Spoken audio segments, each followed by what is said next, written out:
2 days after my daughter's school award night, my mother stood at Jefferson Elementary's front office and said she had the right to take my child because one little signature did not matter.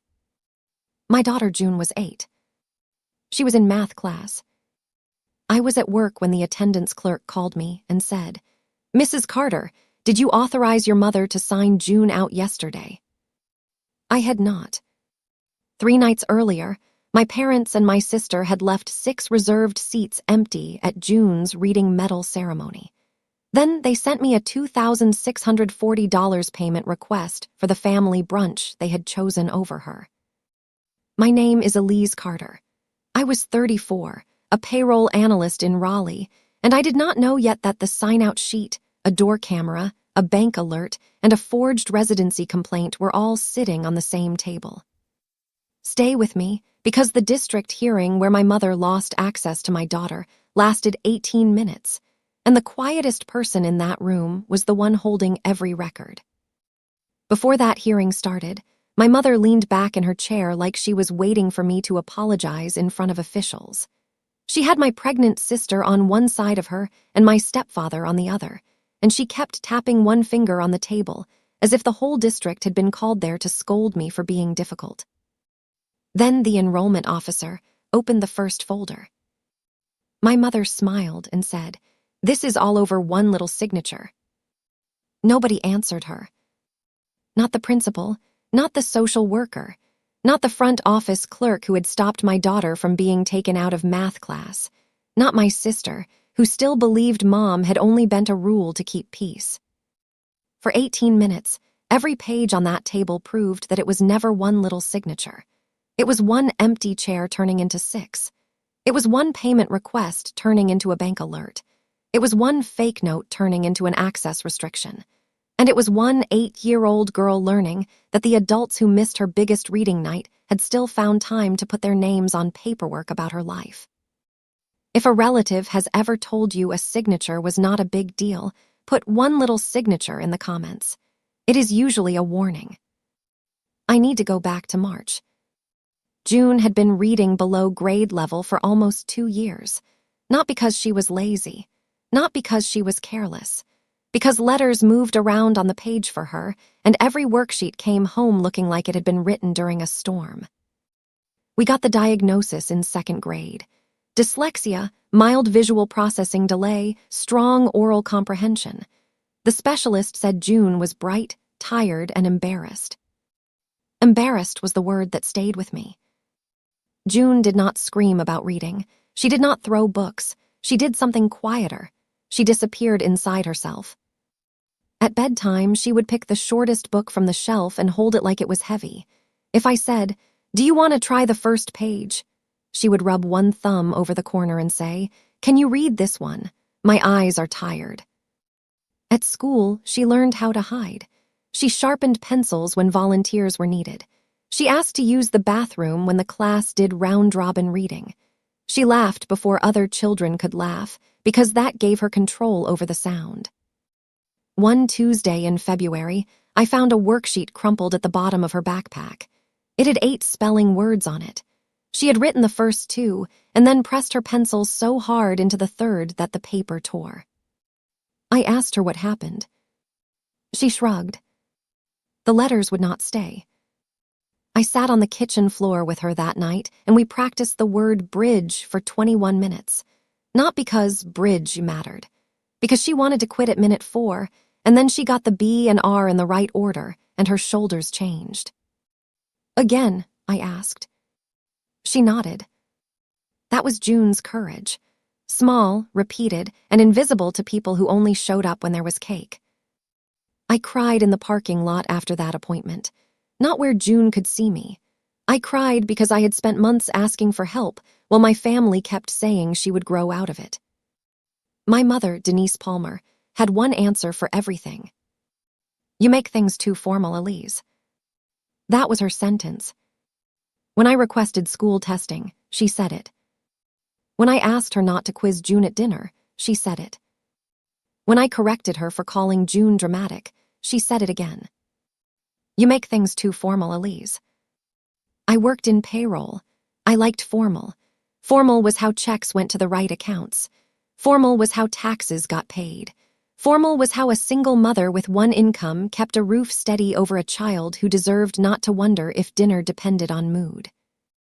By spring, June had fought hard for every word she could read. Her teacher, Mrs. Alvarez, called me on March 18th and told me June would receive the school's Most Improved Reader Medal at the April 26th assembly. "She does not know yet," Mrs. Alvarez said. "We want it to be a surprise."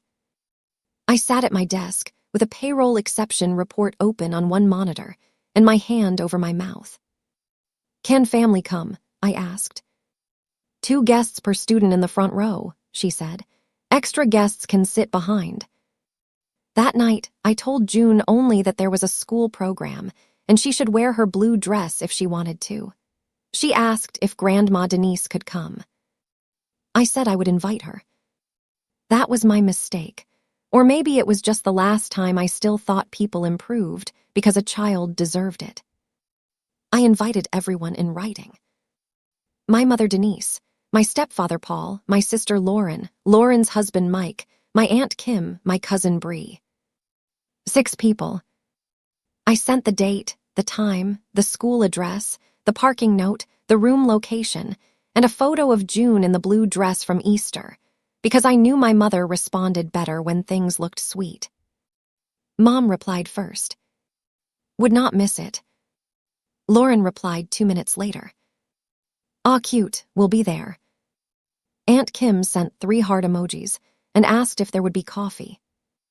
I took screenshots. I put them in a folder labeled June School 2026 because that is who I am. At dinner the next Sunday, I reminded everyone in person. We were at my mother's townhouse in Cary. She had made chicken salad and placed it on lettuce leaves the way she did when she wanted people to think she was eating light. June sat beside me, kicking her feet under the table. She did not know the award was for her. She thought she was going to watch other children sing.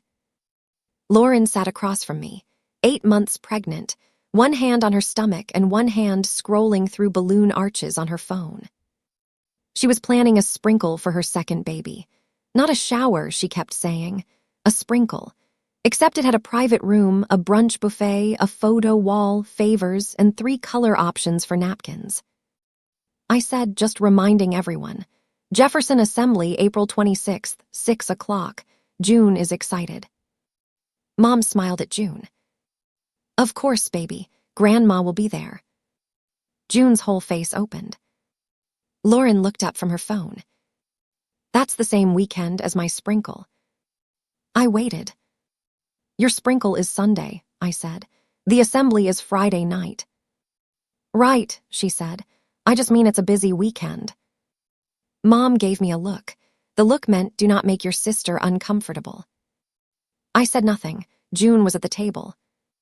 Paul asked if the school had enough parking. Aunt Kim asked if she could sit in the aisle because her knees hurt. Bree said she might be late but would come straight from work. It sounded normal. I let myself believe normal was available. For 3 weeks, June practiced walking into the cafeteria without looking at the floor. Mrs. Alvarez had told me that the students receiving medals would sit on the risers until their names were called. June hated risers. She said everyone could see her shoes. So we practiced in the living room. Walk, smile, take the medal, say thank you, sit down. She did it with a dish towel around her neck because she wanted to know how a medal might feel. We practiced clapping too, because June worried she would clap at the wrong time. I made index cards with the names of people she expected to see. Grandma Denise, Grandpa Paul, Aunt Lauren, Uncle Mike, Aunt Kim, Cousin Bree. She set them on the couch and walked past them like the couch was the front row. Every time she passed the Grandma Denise card, she looked at it a second longer. "She's going to clap loud," June said. "Probably too loud," I said. June smiled at that. On Wednesday, she read 3 pages of a frog and toad book to me without putting her head on the table. On Thursday, she chose the blue dress herself and asked if the medal would be gold or silver. I said I did not know. She said it did not matter because Grandma liked both. That is why people who say children forget have never watched a child make room for them in advance. The day of the assembly, I left work at 3:30. I curled June's hair. She wore the blue dress with white flowers and silver flats she had chosen from Target. I pinned a tiny butterfly clip near her part. At 5:12, my mother texted. Lauren's brunch setup got moved to tonight for vendor reasons. We will swing by after. I read the message twice. Then my phone buzzed again. Do not start with me. We are doing both. That was the part that told me she already knew she was not doing both. I called her. She did not answer. I called Lauren. She answered on the fourth ring. Music played in the background. Hey, super quick, she said. The venue messed up our timing, so we had to come tonight for a little setup tasting. June's assembly starts at 6. I know. Mom said you'll save seats. There are seats saved because you said you were coming. Lauren exhaled into the phone. Elise, it's an elementary school thing. June is 8. She will get 100 little certificates. I looked through the open bathroom door. June was standing in front of the mirror, practicing her thank you with both hands at her sides. She asked for Grandma, I said. Lauren lowered her voice. Mom is stressed. Don't do this tonight. There it was, the family rule. Do not make the person doing the harm uncomfortable. I said, are you coming? There was a pause. We'll try. That means no. She said, you make things too formal, Elise. Not her sentence originally, but she had learned it. I hung up before I said anything June could hear. At Jefferson Elementary, the cafeteria smelled like floor wax and pizza sauce. The front row had paper signs taped to 6 chairs. Grandma Denise. Grandpa Paul. Aunt Lauren. Uncle Mike. Aunt Kim. Cousin Bree. June had written them herself. Mrs. Alvarez had given her a silver marker and let her do it during recess. I sat on the aisle. June sat on the risers with her class, knees pressed together, blue dress spread carefully over them.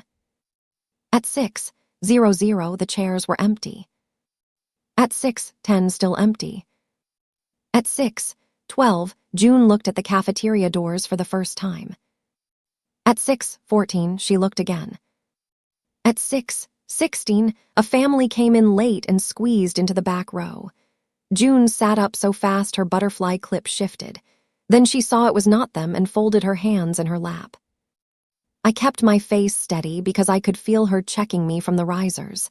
If I looked hurt, she would know she had permission to hurt. If I looked angry, she would feel responsible for that too. So I smiled. I hated that smile. At 6:18, Mrs. Alvarez called June Carter. My daughter stood up like she was stepping onto a frozen lake. The principal read that June had moved up 2 reading levels in 1 semester and had completed 42 decodable books. Parents clapped, teachers clapped. I stood and clapped until my palms hurt. June took the medal. Then she looked at the 6 empty chairs. That was the part I remember most, not the medal, not the applause, her eyes moving from one paper sign to the next and landing on Grandma Denise. Grandma Denise, written in June's round, uneven letters. Grandpa Paul, where his hand should have been raised with the phone he never knew how to focus. Aunt Lauren, where June had imagined a pregnant belly and pink nails waving at her. Uncle Mike, Aunt Kim, Cousin Bree. 6 names, 6 empty chairs, 6 little proofs that a child can be stood up in public without anyone technically yelling at her. She smiled anyway. That smile cost her something. After the assembly, Mrs. Alvarez hugged her. The principal shook her hand. A librarian gave her a bookmark with a gold tassel. I took pictures by the cafeteria mural. June held up the medal and tried to look happy. Maybe Grandma got lost, she said in the car. Maybe, I said. I did not say what I knew. We were almost home when she touched the metal ribbon and asked one more question.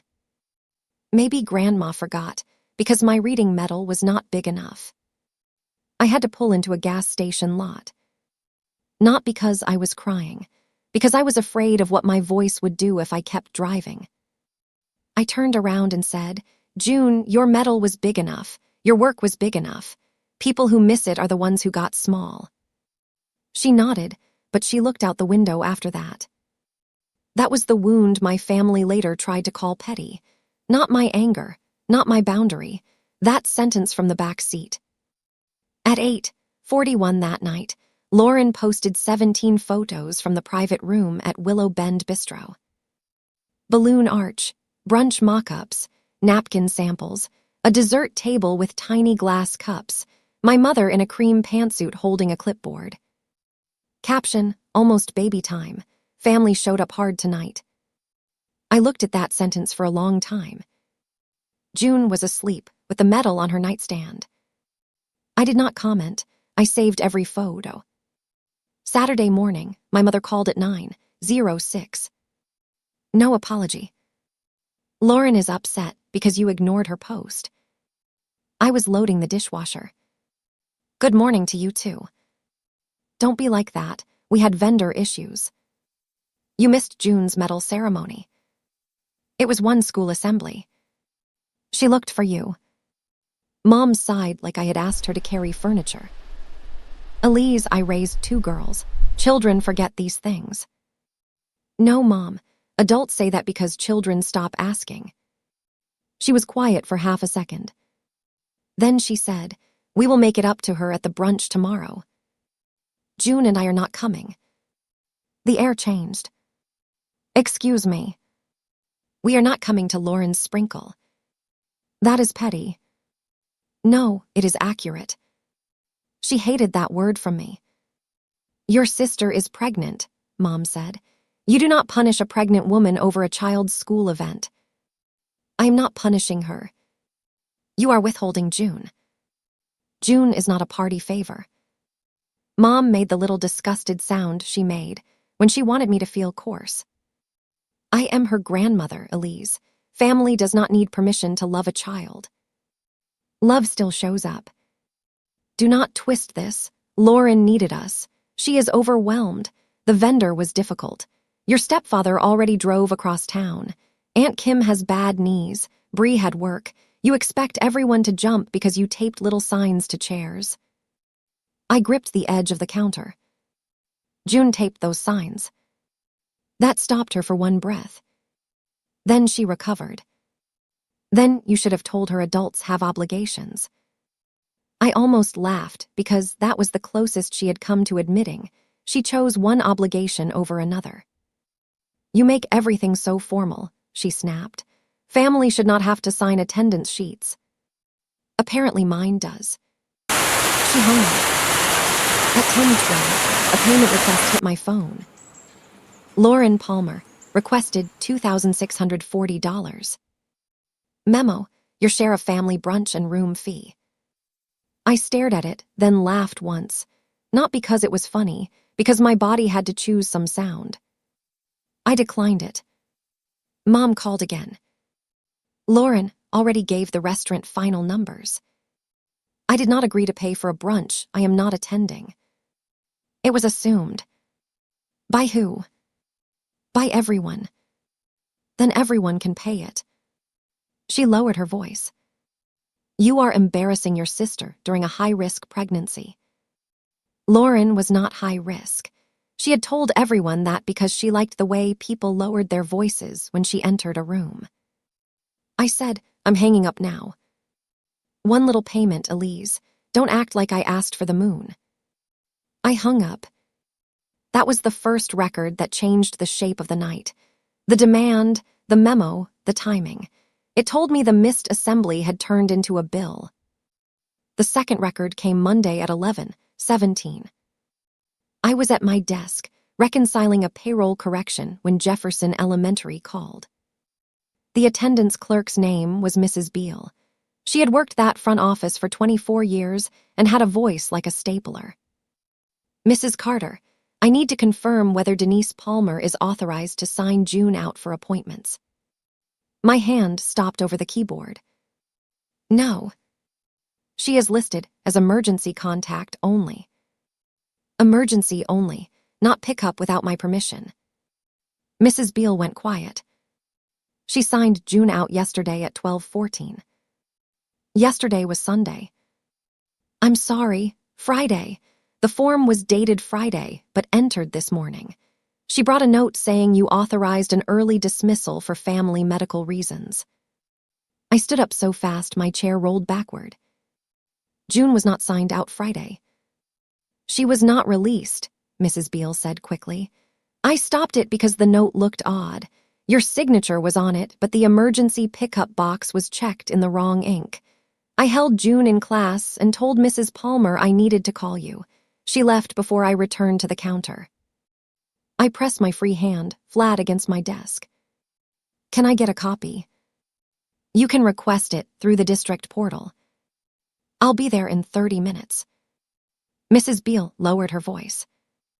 Mrs. Carter, bring your ID. I drove to the school on a lunch break I did not ask permission for. My manager, Carla, saw my face and said, "Go."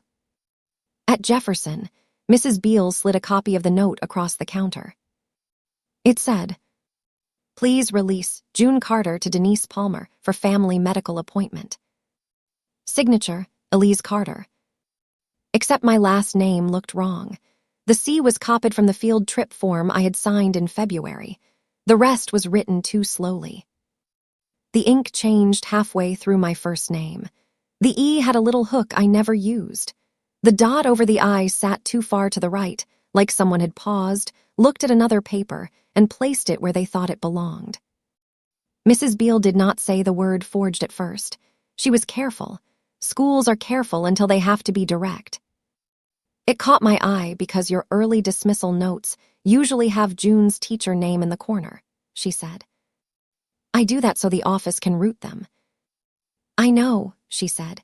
You also write your phone number under your signature. This one did not. That detail almost broke me, not because it was big, because it meant Mrs. Beale had paid attention to my real signature more closely than my own mother had. I asked for the sign-in log. Mrs. Beale printed it.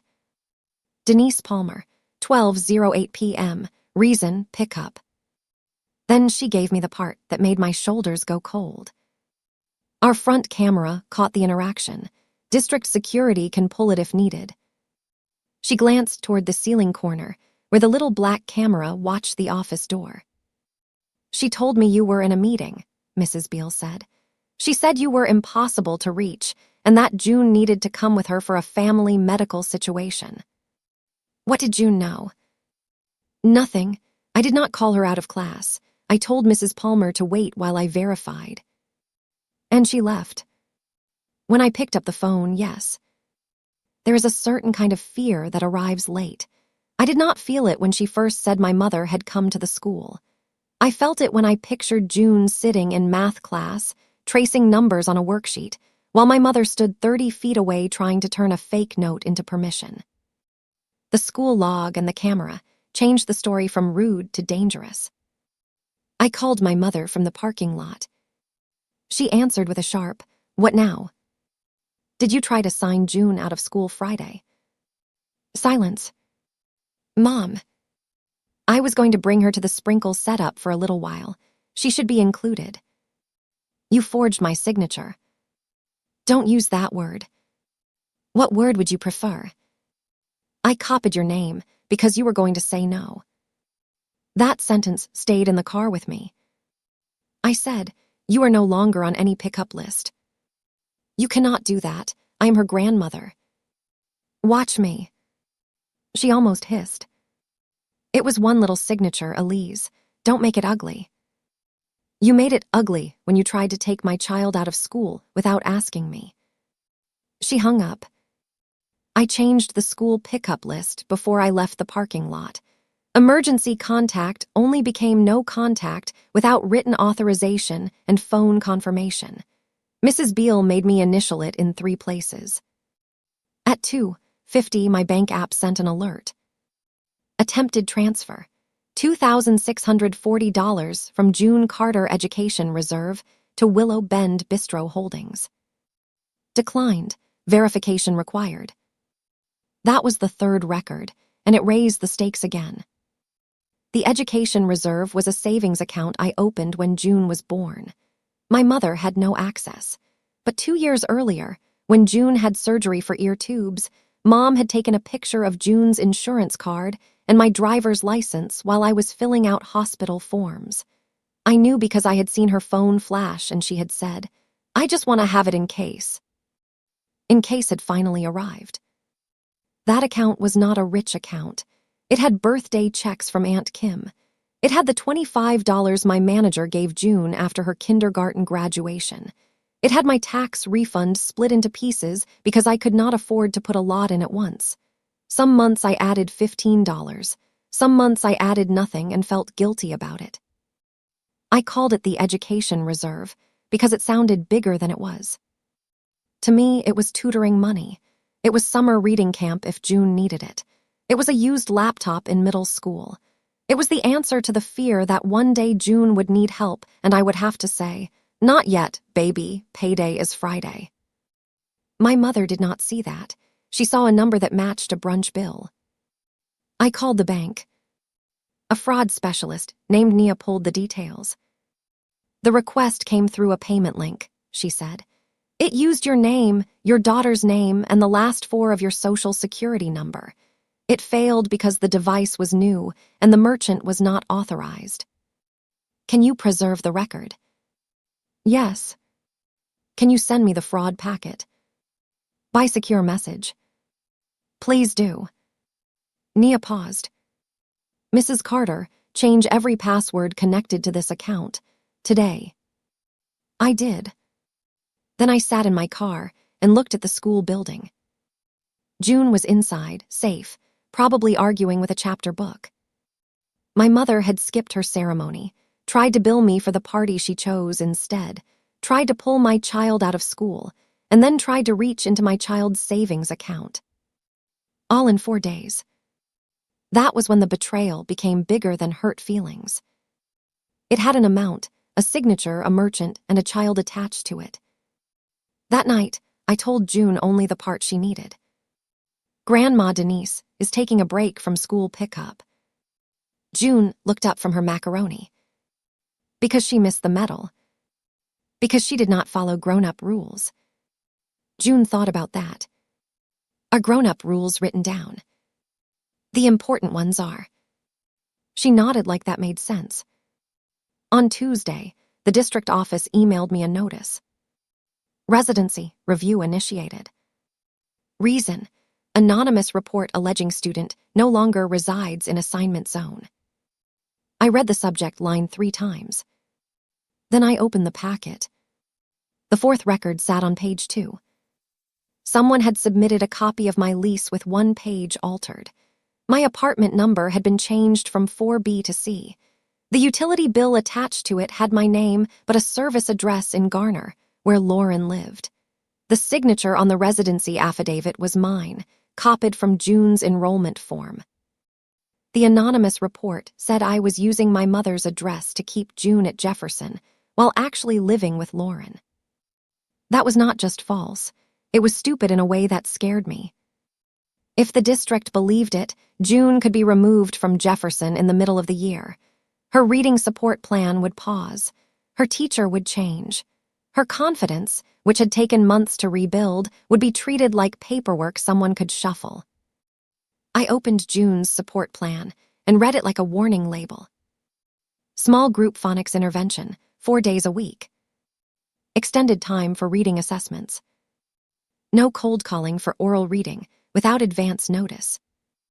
Access to audio support when passages exceeded grade-level frustration threshold. Those were not fancy extras. They were the reason June had stopped pretending to be sick on spelling test days. They were the reason she could raise her hand without bracing for laughter. The altered lease did not just threaten a school address. It threatened the adult web that had finally caught my daughter. Mrs. Alvarez knew how to pause before helping. Mrs. Beale knew who could and could not walk through the office door. Principal Reed knew June by name. The reading specialist knew which colored overlay stopped the letters from sliding. My mother had taken all of that and put it behind an anonymous complaint box. I called Mrs. Alvarez first. She said, "Elise, I am so sorry." Then she said, "Bring everything." I called the district enrollment office. The review hearing was Friday at 9:30 a.m. at the Wake County Student Services building. I asked who would be present. Enrollment officer, school principal, district social worker, security liaison if requested, reporting party if they wanted to attend. "Do you know who filed it?" I asked. "The report was submitted through the parent concern portal," the clerk said. "The email address appears on the packet."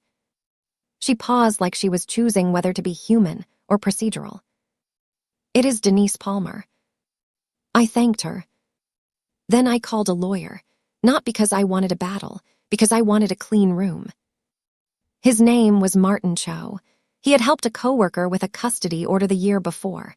He told me to make 3 folders.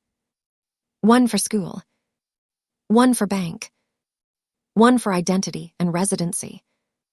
"Do not accuse in paragraphs," he said. "Accuse in exhibits." That was my kind of advice. For 2 days, I built the folders. Exhibit A, invitation screenshots for the reading medal ceremony. Exhibit B, Lauren's Willow Bend photos, timestamped during the ceremony. Exhibit C, payment request for $2,640. Exhibit D, school sign-in log. Exhibit E, forged early dismissal note. Exhibit F, district security still of my mother at the front counter. Exhibit G, bank fraud notice. Exhibit H, secure message from Nia preserving the transfer attempt. Exhibit I, original lease. Exhibit J, utility bills. Exhibit K, altered residency packet. Exhibit L, June's reading support plan, which would be interrupted if she were moved. I printed everything. I saved everything as PDFs. I put copies on a flash drive. I put the flash drive in an envelope labeled Carter Review. On Thursday night, Mom came to my apartment. I knew it was her because she knocked once, then tried the knob. I had changed the lock the day before. She knocked again. "Elise." June was in the bathtub. I stood in the hallway and looked at the door. "I am not opening it. This is ridiculous. Leave. You are turning a family, misunderstanding into a legal thing. You filed a school residency complaint. Because you are keeping June from us. You tried to sign her out of school. I am her grandmother. You are not her parent." The hallway went quiet. Then she said, through the door, "One little signature, Elise. You are burning the whole family over one little signature." I looked through the peephole. She stood under the porch light with her purse tucked under her arm, the way she stood in grocery lines when she wanted someone else to move. "No," I said. "I am protecting my daughter from people who think one little signature is permission." She left after 7 minutes. I know because I timed it. Friday morning, Wake County Student Services was in a low brick building with narrow windows and a flagpole out front. The conference room had a long table, a wall clock, and a framed poster about student safety. I arrived with Martin Cho at 9:12. Principal Reed was already there. Mrs. Alvarez sat beside him with her hands folded on top of a folder. Mrs. Beale, the attendance clerk, sat near the door. The district enrollment officer was a woman named Felicia Grant. The district social worker, Mr. Sands, had a yellow legal pad. That was 5 witnesses before my mother walked in. Mom came in at 9:27 wearing a navy dress and pearl earrings. Lauren came with her, pregnant belly forward like a shield. Paul followed behind them looking tired. My mother had a folder too. It was thin, white, and blank on the front. She placed it on the table like it contained the truth. Later, I realized it mostly contained confidence. Lauren sat close enough that their shoulders touched. Every few seconds, she rubbed the bottom of her stomach and looked around as if the room itself was being rude to her. Paul did not sit close. He took the chair at the end and kept both hands between his knees. He had known my mother for 19 years. He knew the difference between her being dramatic and her being caught. His silence told me which one this was. Mom saw Martin beside me and smiled tightly. "A lawyer, of course." I said, "Good morning." Lauren rolled her eyes. "This is insane. You could have just answered the money request like a normal person." Felicia Grant looked up. "We are here for residency review and access concerns involving June Carter." Mom sat down. "I only filed because my granddaughter is being isolated." Martin slid one folder across the table. "Before we begin, we are requesting that access concerns be addressed alongside the residency challenge. The documents overlap." Felicia opened the folder. The room became quiet in the way official rooms become quiet. Not dramatic, just paper moving and people reading. The first page was not even the altered lease. It was June's reading support plan. Felicia read the accommodations. Principal Reed looked at the page and then at my mother. Mrs. Alvarez kept her eyes down, but her mouth tightened when Felicia reached the line about no cold calling. I wanted that page first for one reason. Before they talked about addresses, I wanted every adult in that room to understand what my mother had put at risk. Felicia started with the residency packet. "Mrs. Carter, do you live at 418 Larkspur Lane, apartment 4B? "Yes." "Have you lived there continuously since August 2022? "Yes." "Do you have the original lease and current utility statements?" "Yes." I handed them over. She compared the documents. Then she turned to my mother. "Mrs. Palmer, the packet you submitted listed apartment 9C and included a utility statement for a Garner address. How did you obtain those documents?" Mom lifted her chin. "Elise sends me things. I keep copies. This lease page appears altered." "I don't know anything about that." Felicia looked at the attached affidavit. "This signature is represented as Elise Carter's signature." Mom said, "It is her signature." Martin said, "Copied from the 2025 enrollment packet. The crop marks are visible on the second page." Lauren whispered, "Oh my God." Mom shot her a look. That was the first crack in the shield. Lauren had come in ready to be the pregnant sister everyone protected. She had not come in ready to see crop marks on a school affidavit. Her face changed from annoyed to uncertain, and for the first time that morning, she looked at me instead of through me. Felicia did not raise her voice.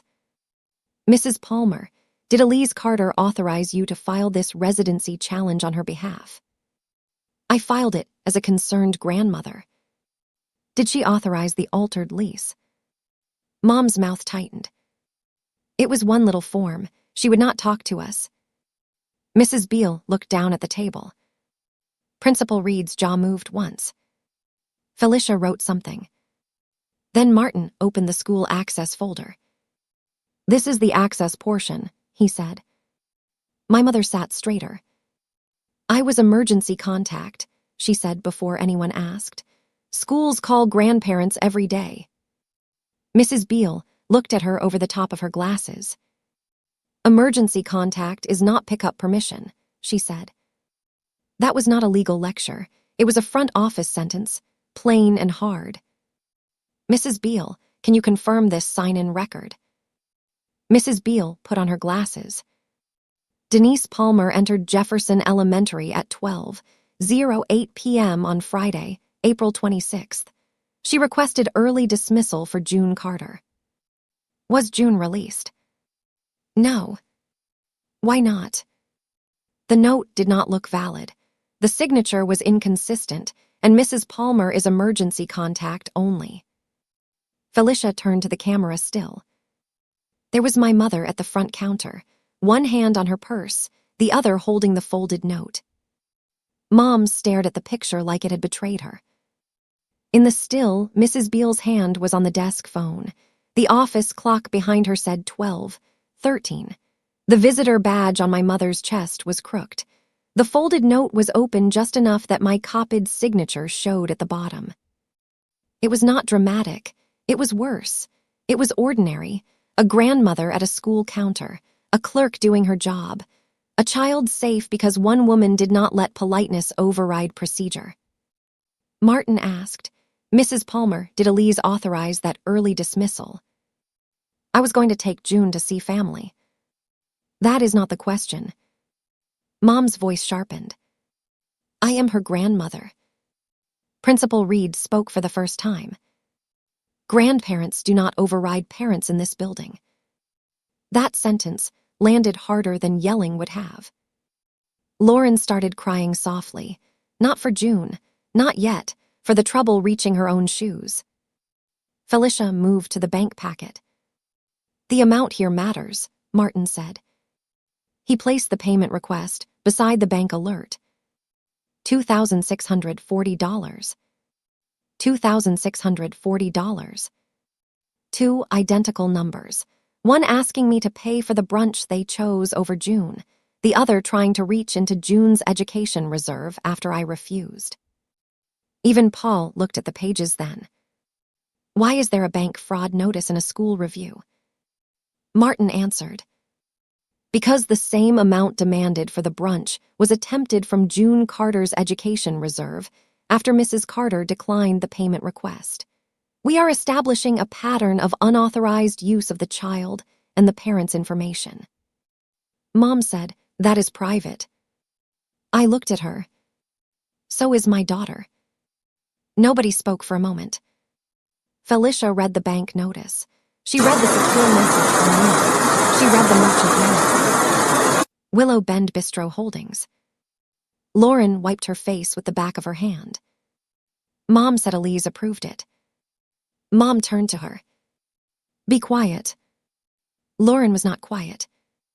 "You said she was just being difficult, and you had her information from the hospital."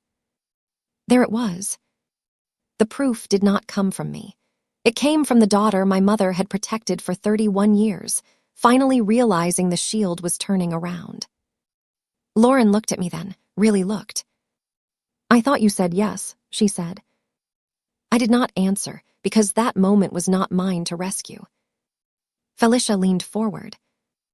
"Mrs. Palmer, I need you to understand that statements made in this review are being recorded in the district file." My mother's lips pressed together. The room held still. Lauren whispered, "Mom, did you tell me Elise approved it because she actually did, or because you thought she should have?" That was the question my whole childhood had been built to avoid. Felicia looked at Mom. "Mrs. Palmer, did you attempt to use Elise Carter's information to pay Willow Bend Bistro?" Mom's face went stiff. "I was trying to keep peace." Principal Reed said, "By using a child's education account." Mom did not answer. Mr. Sands, the social worker, had been writing the whole time. He capped his pen. "This is not a family misunderstanding. This is an access risk." That was the door closing. Felicia gathered the pages into a neat stack. "Based on verified residency documents, the residency challenge is denied. June Carter remains enrolled at Jefferson Elementary. The altered packet will be retained by the district. Denise Palmer is removed from all contact and pickup access effective immediately. Any future contact through the school must be initiated by Elise Carter in writing. The attempted unauthorized dismissal will be referred to district security for review." She placed the access summary on top of the stack and turned it toward me, not my mother. That small movement mattered. For years, every family problem had been slid toward me to fix. Apologize to your mother. Calm Lauren down. Pay the difference. Let it go. Be the bigger person. This paper moved the other way. Mom's face went red. "You cannot keep me from my granddaughter." Felicia looked at her calmly. "The school can." Mom stood. "Elise, tell them. Tell them this is too much." For years, that sentence would have pulled me across a room. Tell them, fix this, make it comfortable again.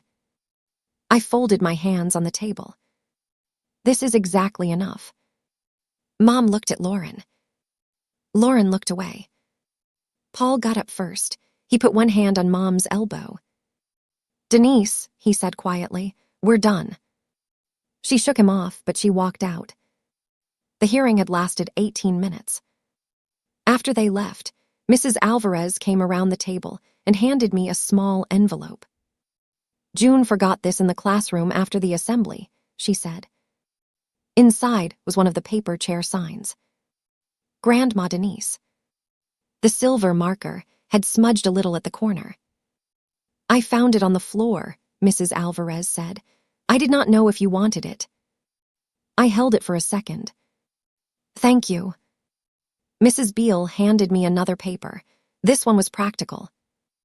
Updated student access summary. Authorized pickup, Elise Carter. Emergency contact, Jennifer Wu. Denied access without written parent consent, Denise Palmer. There was a district stamp at the bottom and Felicia Grant's signature. That was the first receipt. The second came that afternoon. I picked June up from school at 3:05. Mrs. Alvarez walked her to the car because she wanted to give her something. It was a duplicate metal ribbon. The clip on yours was loose, she told June. This one is stronger. June held it in both hands. Can I wear both? You earned both, Mrs. Alvarez said.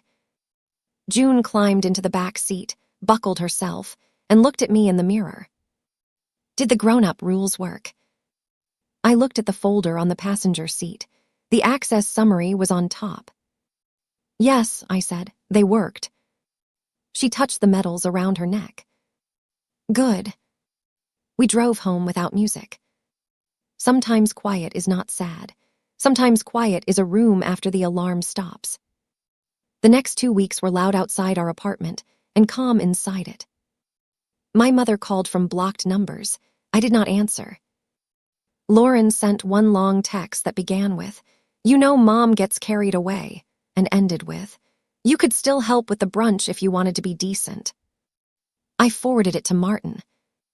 Then I read it again, not because I wanted to answer, but because I wanted to see whether June appeared anywhere in it. She did not. There was Mom's stress, Lauren's pregnancy, the restaurant bill, my attitude, the family being embarrassed, Aunt Kim being confused, Paul being tired. Not June. Not the medal, not the empty chairs, not the fake note, not the reading plan. That was the cleanest answer Lauren could have given me without meaning to. He sent one letter. No direct contact, no school contact, no financial contact. Further attempts may result in civil action. My mother stopped calling after that, not because she respected me, because the letter had a heading. The bank closed the fraud attempt and issued a written confirmation that June's education reserve had not lost $1. Nia called me personally and told me the account now required in branch ID for any transfer over $100. I am sorry this happened, she said. Thank you for stopping it. The system caught it. Good system. She laughed once. I printed the confirmation and put it behind the district access summary. If you have ever watched someone call paperwork dramatic until the paperwork protected a child, write, "Paperwork matters" in the comments. Lauren's sprinkle happened on Sunday without me. Willow Bend Bistro still got paid, just not by my daughter. Nobody posted the balloon arch this time. Aunt Kim called me a week later. Your mother says you humiliated her at the school board. It was not the school board. What was it? A district review. Did she file false papers? Yes. Aunt Kim was quiet. She told us you moved to Garner. I did not. She said June might lose her school. Because of the papers she filed. Another quiet. Well, Aunt Kim said, that changes the shape of it. That is how truth usually moves in families, not like lightning, like someone turning a lamp on in one room at a time. By June, Jefferson held a small end-of-year reading picnic. No stage, no microphone, just blankets on the grass and children reading pages from books they had chosen. June chose a book about a girl who builds a bridge out of scrap wood. She read 7 pages out loud. She missed 3 words. She corrected 2 of them herself. When she finished, she looked up to see who had heard. I was there. Jennifer Wu was there. She had become our emergency contact and took the job seriously enough to bring juice boxes. Mrs. Alvarez was there with a clipboard. Mrs. Beale stood by the cafeteria door with her arms crossed, pretending she was not listening. No reserved chairs, no empty signs, no one promising to come and choosing a brunch room instead. Just the people who showed up. That night, June asked what happened to the Grandma Denise chair sign. I did not lie. I kept it. Why? Because it reminds me to believe what people do. She thought about that while eating a popsicle over the sink. Can I keep my metal ribbons? Always. She went to her room and came back with a small shoebox. Inside were the metal ribbons, the gold tassel bookmark, and a note Mrs. Alvarez had written. Proud of your hard work. June put the ribbons in the box carefully. This is my proof box, she said. She put the bookmark in first, then the stronger metal ribbon, then the original ribbon with the loose clip. She asked if the district letter could go in there too. I said that one was for my folder. Because it is a grown-up proof, she asked. Yes. And mine are kid proofs. They are June proofs. She liked that. I almost cried then, not at the hearing, not when my mother stood at my door, not Тут when the на bank горі alert наверху came in. є Then, because my daughter had learned that proof did not have to be angry. It could be a ribbon, a note, a corrected contact list, a record that said the right person had the right to come get you. On July 3rd, the district sent its final letter. Residency review closed. Allegation unfounded. Student remains in good standing. Unauthorized access restrictions remain active. Practical receipt. I placed it in the folder behind the bank confirmation and the updated school access summary. Then I took the Grandma Denise chair sign out of the envelope. The silver marker had faded where June's hand had pressed too hard. I did not throw it away. I did not frame it. I folded it once and put it in my own file behind the documents that told the official truth. Emotional receipt. Not because I wanted to keep my mother close. Because I wanted to remember the exact day I stopped confusing an empty chair for a missing person. My mother had said children forget. She was wrong. Children remember who clapped. They remember who showed up at the classroom door. They remember who kept them in the school where they finally learned to read. The final image I keep is not my mother walking out of that district room. It is June at the kitchen table in August, reading the first chapter of a book without putting her head down. 2 metal ribbons hanging from the corkboard above her. The district letter in my folder. The bank confirmation behind it. My name on the pickup line. No extra names underneath. My mother called it one little signature. The district called it access. The bank called it fraud prevention. I called it the line. And for the first time in my daughter's life, that line held.